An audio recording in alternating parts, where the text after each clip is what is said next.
나를 움직이는 그 왕은 누군가, 이걸 늘 의식하고 통찰해야 됩니다. 교회가 굉장히 빠른 속도로 이렇게 확장해 갔어요. 유대인들의 핍박도 확장됐습니다. 정치적인 힘을 사용하기로 결정했고 헤롯을 추동해서 교회를 탄압하기로 결정합니다. 그래서 야고보를 죽이면 교회가 상당히 흔들릴 거라고 생각을 했는데, 야고보 말고 또 죽여야 되겠다 생각해서 이제 베드로를 처형시키려고 베드로까지 체포를 한 거예요. 그러니까 여러분, 이 상황을 이렇게 놓고 볼 때 교회는 완전히 무능하죠. 그리고 이제 헤롯 대왕은 굉장히 든든한 뒷배와 함께 막강한 권력을 휘두르고 있죠. 그런데 여러분 생각해 보세요. 정작 진짜 빛이 있으라 하심에 빛이 있게 하셨던 그 진짜 왕은 지금 어떻습니까? 오히려 세상으로부터 거절당하고 그렇게 멸시당하는 중이었어요. 물론 여러분, 하나님은 다 하실 수 있죠. 그러나 하나님께서 그렇게 하시는 이유가 뭘까요? 우리들은요, 돈이 됐든 지식이 됐든 심지어 말씀이 됐든 그것을 사용하고자 하는 순간부터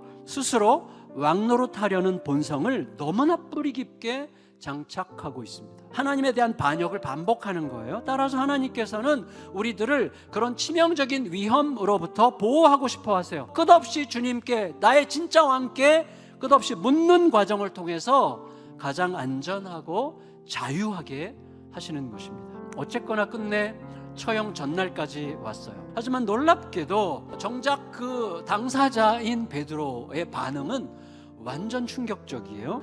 너무나 깊이 잠이 들었어. 천사가 나타났을 때 감옥 전체가 막 광채로 꽉 찼는데 인상적인 게 있어요. 베드로가 깨어났는데 마치 어린애 같아. 천사가 계속 말해요. 일어나라, 허리띠를 매라, 신발을 신어라. 물론 베드로가 제정신이 아니었어요. 근데 이게 참 묘하죠? 완전히 믿었기 때문에 어린애같이 그냥 따라가기만 되는, 이게 베드로를 깊이 잠들게 한, 믿음으로 완전히 맡기게 한 놀라운 힘이라고 생각이 되는데, 근데 내가 맡기는 의지가 필요한 건 아니잖아요. 그러려면 어떻게 해야 되죠? 하나님이 내가 맡겨도 괜찮은 분이라는 하나님의 그 크기가 점점 커져야 되는 거예요. 그래서 이미 하나님께는 해결됐다는 사실이 오늘 우리에게 좀 더 실감나게 현실이 되는 방식을 알아야 돼요. 그러다가 뒤틀리고 넘어지고 깨지고 자빠지고 그래야 되죠. 어쨌거나 모든 상황은 어디서 일어나는 거예요? 이미 죽음을 뛰어넘으신 예수 그리스도 안에서 일어나고 있는 중이라는 사실을 우리가 기억하는 게 무척 중요합니다. 정신을 차렸어요. 베드로가 이제 기도하고 있는 성도들로 갔는데, 성도들의 반응을 보면 열심히 기도하면서 베드로가 살아나올 거라고는 안 믿었어요. 보세요, 베드로가 왔어요. 너무나 놀라서 막 들어가서 기도하는 분들에게 베드로가 왔다고 막 얘기하니까 그분들의 반응이 딱 두 가지였어요. 첫째, 미쳤니?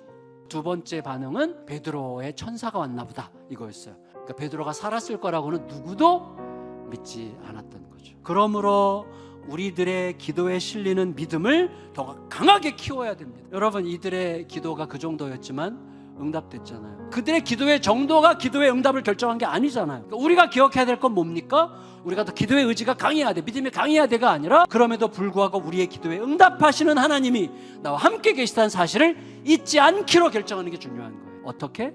하나님이 내 안에서 진짜가 되는 만큼 그냥 저절로 따라오는 게 믿음이라는 거죠. 그 정도 수준의 기도에도 기꺼이 응답하시는 하나님이시라는 사실을, 또 그 하나님이 우리와 함께 계시다는 사실을 여러분 꼭 기억하는 게 너무나 중요합니다. 베드로는 수배 중이었기 때문에 이제 피신해야만 했어요. 그런데 여러분, 힘이 없어서가 아니죠. 십자가의 방식을 더 적극적으로 따라가기 위해서 이렇게 소극적으로 쫓기고 잡히고 얻어맞고 또 쫓기고 하는 과정을 계속 반복하는 것이죠. 그런데 우리들은 시간이 갈수록 그게 바로 진짜 왕의 통치 방식이라는 것을 알게 됩니다. 오히려 지극히 겸손한 방식으로 세계 역사에 개입하시는 하나님, 그 하나님을 헤아리고 그 하나님을 따르느라고 쫓기고 상처 입는 신자들의 그 위대한 사랑의 행동을 통해서 눈에 띄지 않는 겨자씨 같은 무엇으로부터 어떻게 보면 사부작 이렇게 자라가는 것처럼 역사의 판도는 그런 식으로 바뀌었어요. 나는 지금 내 왕은 누군지 하루하루 잘 묻고 잘 대답하는 동안에 우리의 가족들과 지체들을 살리는 길을 멋지게 걸어가는 저와 여러분들이 되시기를 예수님의 이름으로 축원합니다.